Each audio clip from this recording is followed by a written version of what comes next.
Nō reira, i ahu mai tēnei rautaki i tētahi iti matakahi no Ngāti Toa.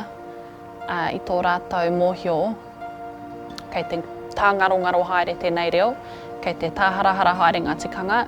Nō reira, kia huitahi ai tātou, kia wānanga i ngā momo whāinga mo tōna kotahi rautau. He rautaki tēnei,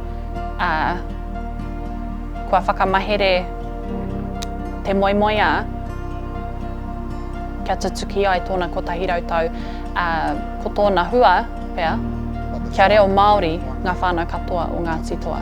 Engari, kia mōhio ai te iwi, no rātou tēnei rautaki reo, he kaimahi noa te ohu reo. Ko tā mātou he whakarewa ai i ēnei kaupapa hei kawenga mā rātou.